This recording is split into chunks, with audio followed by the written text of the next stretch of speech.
Assalamualaikum warahmatullahi wabarakatuh. Hai teman-teman, di video kali ini kita akan membahas tentang soal situational judgment test atau observasi P3K khusus guru. Kita masuk soal nomor 1. Salah satu organisasi massa mendatangi sekolah dengan beberapa tuntutan berkaitan dengan pendanaan ormas tersebut. Menuntut sekolah agar dapat memberikan sumbangan yang nilainya cukup besar, sementara sekolah tidak memiliki anggaran yang sifatnya tidak terprogram. Sebagai salah satu warga sekolah yang memiliki komitmen tinggi, yang dapat dilakukan adalah A. Melakukan pendekatan secara baik dengan pembicaraan yang tenang antara pihak sekolah dan ormas saat menyampaikan keadaan dan keterbatasan sekolah. B. Berusaha melakukan pendekatan yang baik dengan pihak ormas dan menyampaikan keadaan-keadaan pembelajaran di sekolah yang juga membutuhkan dana. C. Menyampaikan kondisi pembelajaran yang dilaksanakan setiap hari di sekolah yang berjalan apa adanya, dengan keterbatasan kemampuan anggaran yang ada. D. Berusaha tidak memberikan tanggapan dan komunikasi dengan pihak ormas karena secara khusus memang sekolah tidak dapat mengeluarkan anggaran tersebut. E. Melakukan komunikasi dengan baik, sopan, dan dengan nada rendah dengan pihak ormas sehingga terjadi interaksi yang sejuk saat menyampaikan kondisi yang ada. Kira-kira jawaban nomor 1 kita ini apa, Bapak Ibu? Jawaban yang benar yaitu A. Melakukan pendekatan secara baik dengan pembicaraan yang tenang antara pihak sekolah dan ormas saat menyampaikan keadaan dan keterbatasan sekolah. Kita masuk soal nomor 2. Terdapat peserta didik baru yang berasal dari suku yang berbeda dengan mayoritas peserta didik di sekolah. Anda kerap melihat bahwa peserta didik tersebut kurang bisa bersosialisasi dan peserta didik lainnya pun tidak mau mendekati peserta didik baru tersebut. Hal yang sebaiknya Anda lakukan sebagai guru adalah A. Menanyai peserta didik baru dengan kebutuhan beradaptasi. B. Menasihati peserta didik lain untuk mendekati peserta didik baru. C. Menegur peserta didik secara langsung untuk saling bergaul satu sama lain. D. Mengajarkan tentang menghargai perbedaan yang tersirat di setiap pembelajaran. Kira-kira jawaban yang benar untuk soal nomor 2 kita ini apa, Bapak Ibu?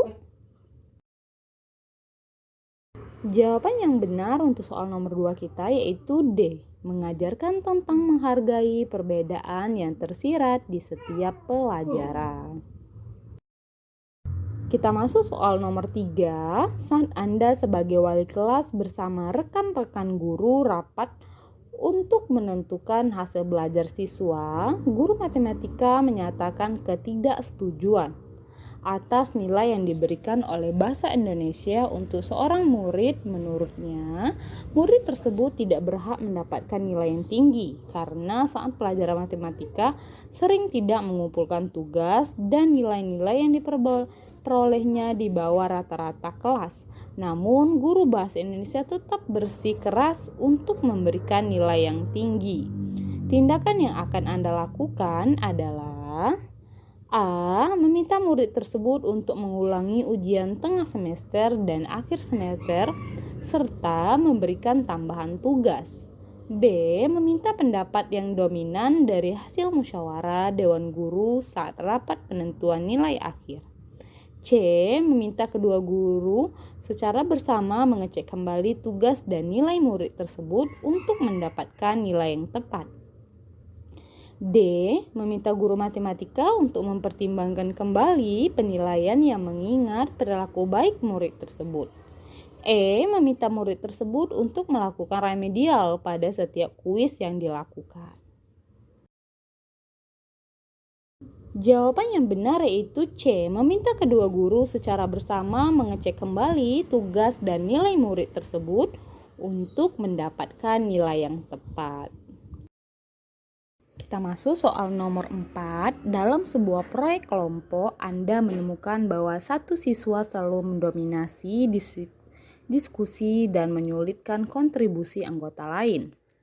Apa tindakan terbaik untuk menangani situasi ini? A. Mengajarkan indahnya menerima pendapat orang lain. B. Mengubah kelompok dan mengatur ulang anggota yang tidak kondusif. C. Menetapkan peraturan diskusi yang memastikan setiap siswa mendapatkan kesempatan berbicara.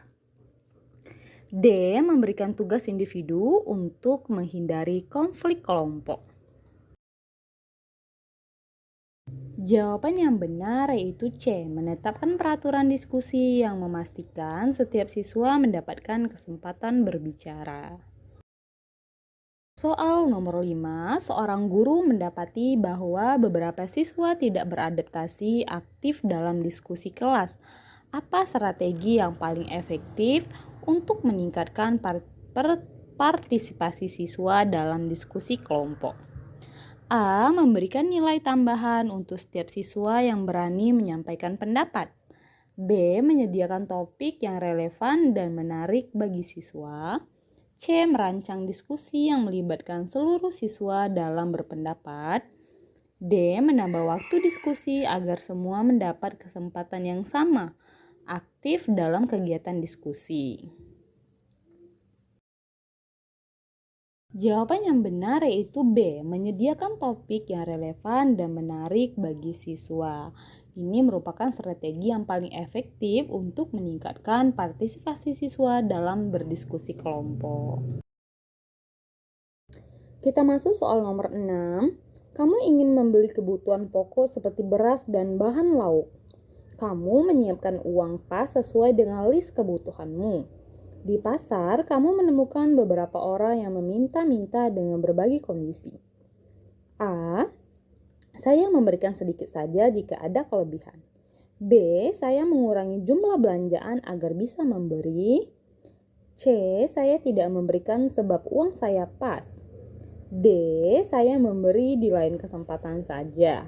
Kira-kira jawaban nomor 6 ini apa Bapak Ibu?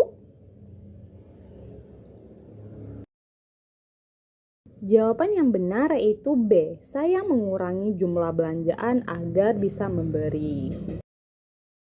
Soal nomor 7.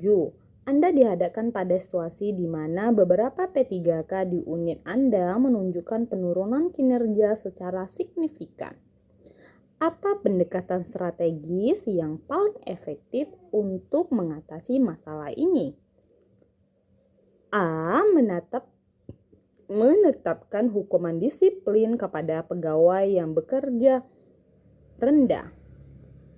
B. Mengadakan sesi pelatihan untuk meningkatkan keterampilan teknis pegawai. C. Melakukan analisis mendalam dan mengembangkan rencana tindakan. D. Mengganti pegawai yang tidak memenuhi target dengan pegawai baru. E. Mengidentifikasi penyebab penurunan kinerja pegawai. Kira-kira jawaban untuk soal nomor 7 ini apa Bapak Ibu? Jawaban yang benar yaitu C. Melakukan analisis mendalam dan mengembangkan rencana tindakan. Soal nomor 8. Seorang siswa bercerita kepada guru kalau dia merasa ditipu oleh temannya yang sudah menjanjikan kalau mengajari matematika sebagai persiapan ujian tengah semester. Tapi pada hari yang telah disepakati, temannya tidak datang dengan alasan urusan mendadak. Siswa tersebut merasa kecewa karena temannya tidak datang dengan alasan urusan mendadak. Siswa tersebut merasa kecewa karena temannya tidak menepati janji hingga menilainya menjadi jelek. Walaupun sebelumnya keduanya bersahabat, saat ini mereka tidak saling bertegur sapa. Jika seandainya Anda adalah mendapat cerita tersebut, apa yang akan Anda lakukan? A. Memberitahukan pada salah satu pihak bahwa temannya tidak membantu karena perihal yang penting. Selain itu, urusan belajar merupakan urusan masing-masing. B. Memanggil keduanya serta memberikan nasihat agar keduanya bersahabat dan saling membantu. C. Memberitahukan pada salah satu pihak bahwa karena tidak jadi membantu temannya mendapat nilai jelek serta mendorongnya untuk meminta maaf. D. Memfasilitasi pertemuan di antara keduanya untuk membangun saling kesepahaman mengenai masalah tersebut dan jalan penyelesaiannya. E. Cukup didengarkan saja keluhan itu dengan baik dan menyarankan untuk dapat diselesaikan secara mandiri. Jawaban yang benar yaitu D. Memfasilitasi pertemuan di antara keduanya untuk membangun saling kesepahaman mengenai masalah tersebut dan jalan penyelesaiannya. Soal nomor 9. Sebagai seorang ketua kelompok kerja, guru ketika membagi tugas kelompok daya akan A. Membagi tugas berdasarkan pengalaman yang dimiliki teman-teman. B. Membagi tugas dengan sama rata untuk semua teman. C. Memberikan kebebasan kepada anggota untuk memilih bagian mana yang sanggup untuk dikerjakan. D.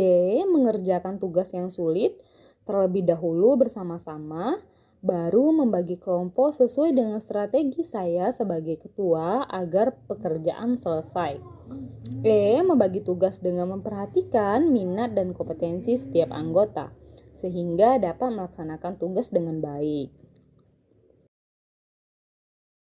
Jawaban yang benar untuk soal nomor 9 kita ini Bapak Ibu membagi tugas dengan memperhatikan minat dan kompetensi setiap anggota sehingga dapat melaksanakan tugas dengan baik.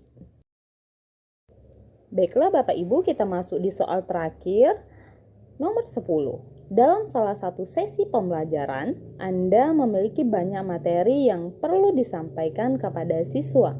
Materi tersebut penting untuk dipahami dengan baik oleh siswa.